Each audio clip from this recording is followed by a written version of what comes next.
wananchi. Jazi poa. Jazi poa. Nipe mbwekze, nipe mbwekze, nipe mbwekze, nipe mbwekze, nipe sote. Top shota, top shota, top shota. Weke chela sasa. Twende, twende. Mheshimiwa tupe, tupe, tupe, tupe, tupe, tupe, tupe, tupe. Twende, twende, twende. Twende, Salasija, Salasija, Salasija, Salasija, Salasija, Salasija, twende, twende, twende, twende, twende, twende, twende, twende.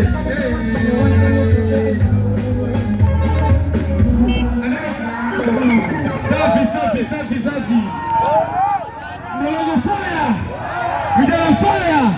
Mnakaribisha Salasia. Mnakaribisha Salasia. Nipe mbwekze, nipe mbwekze, nipe mbwekze, nipe mbwekze. Top shota. Top shota. Mlolongo fire. Mlolongo fire. Mlolongo fire. Mnakaribisha Salasia. Mnakaribisha Salasia. Mnataka unganisha vijana. Mnataka unganisha wamama. Mnataka unganisha wazee. Mnataka unganisha Wakenya kwa jumla. Wapi nuru ya Salasia, nuru ya Salasia, nuru ya Salasia. Safi mheshimiwa, karibu. Haya, vijana wewe. Vijana power. Basi, nimefurahi sana kukuwa hapa Mlolongo. Na mimi nataka niseme asanteni sana vijana Mlolongo kutukaribisha hapa, kwa sababu ingekuwa vibaya sana ya kwamba tumetembea Kenya yote na tusifike hapa Mlolongo. Sababu tumekuwa kule Kitengela, tumekuwa kule Athi River, na pia juzi tumekuwa kule Namanga, tumekuwa kule District, tumekuwa kule Kiserian, yote mpaka Kajiado. Alafu tumekuwa Kisii, alafu tumekuwa Narok, alafu tumekuwa Eldoret, alafu tumekuwa Kapsabet, alafu pia tumekuwa kule Coast, yote tumetembea. Tumetembea Kitui, tumekuwa kule Makueni, yote mpaka Meru, mpaka Tharaka Nithi, mpaka kule Nyeri, mpaka Isiolo, tumeenda mpaka Nyandarua, Western yote tukatembea pale Busia, kule Vihiga, Bungoma, Trans Nzoia, alafu tukakuwa Nakuru, alafu sasa tumekuja hapa Nairobi. Mimi nikiwa nimesimama hapa, nataka nisimame hapa kwa heshima kubwa sana, kwa sababu mimi ni mbunge ambaye nilichaguliwa na mashida mingi sana. Shida kwa sababu kule Western hauwezi chaguliwa kama huna familia, kama huna nyumba, hauna bibi. Lakini mimi ndio mbunge wa kwanza kuchaguliwa huko, kama sina nyumba, kama sina bibi, sina mtoto, kama maskini Mwenyezi Mungu. Ni kwa sababu nilipata pale ndoto ikaniambia, wewe Peter Salasia, hii wakati nilikuwa nalala chini kwa kitanda yangu kwa mattress chini ya inchi 2. Ikaniambia wewe umepakwa mafuta ya kuwa mbunge. Sasa nikakuwa kama, akaniambia wewe kama Daudi, utaenda na ukipita kura usomeshe watoto wao. Ukipita kura make sure kwamba unawajengea institution, make sure kwamba mumia shule zilianguka zifanye kazi. Sasa mimi nikasema nitaanzia wapi? Wakasema wewe kama Jona ambaye aliambiwa uende kule ubiri injili ya Yesu Kristo kule Nivea ili watu waweze kuokoka. Sasa mimi nikaenda na hiyo injili, na wale wenye walikuwa na pesa wakanidharau. Wakasema huyu mtu mwenda simu, wachaneni naye. Na mimi nikauliza, mama nyinyi si ndio mnazanga matajiri na wenda simu? Kasema Sasa wakati wa kuhesabu kura nilikuwa na kura mingi mpaka akashinda kuiba ya wangeibia wapi. Sasa juzi pia ndio nimekuja nikapata pia ndoto. Nikaniambia, sasa wewe Peter Salasia, enda ubiri injili kwa Kenya. Waambie ya kwamba wamesahau the foundations, yale ambayo misingi ya 4 leaders wetu waanzilishi wa taifa letu la Kenya walituwekea. Ile maneno ya industrialization, maneno ya manufacturing, viongozi wamesahau. Ndio ulikuwa unaona wakati nilikuwa kule Thika, nikaambia watu wa Thika ya kwamba Thika was the hub of industries manufacturing katika Kenya. Nikaenda kule Limuru, nikaambia Tabata ilikuwa imeemploy vijana wengi sana, zaidi ya vijana 3,000, lakini leo hii ni watu 300 peke yao. Wakati nimekuwa Mombasa, nikaambia Mombasa kulikuwa tukisoma ilikuwa na Mombasa Oil Refinery. lakini leo hii it's no longer there.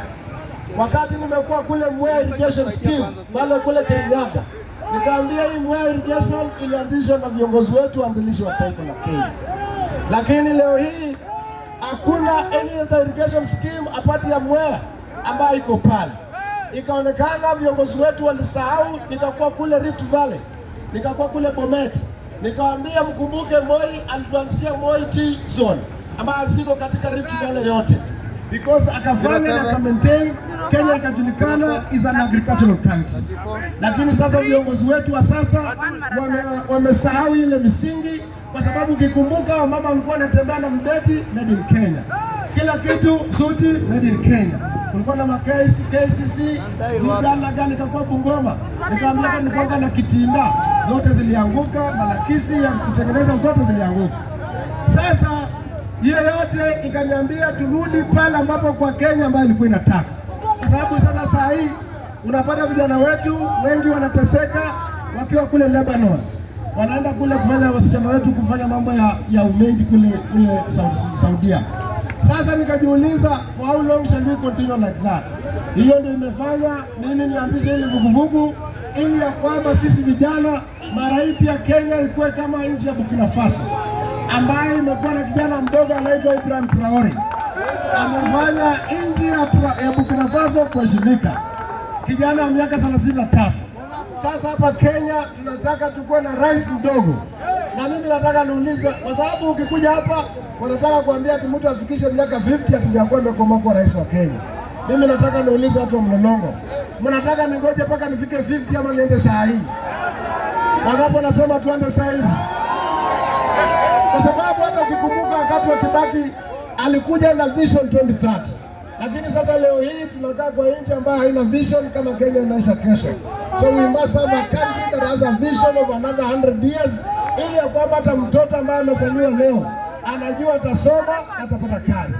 Nikiwa kule Mombasa niliwaambia siku hizi tajiri anasomesha, maskini pia anasomesha, na wote wakimaliza they must get the equal job opportunities, and that is what we want as a nation.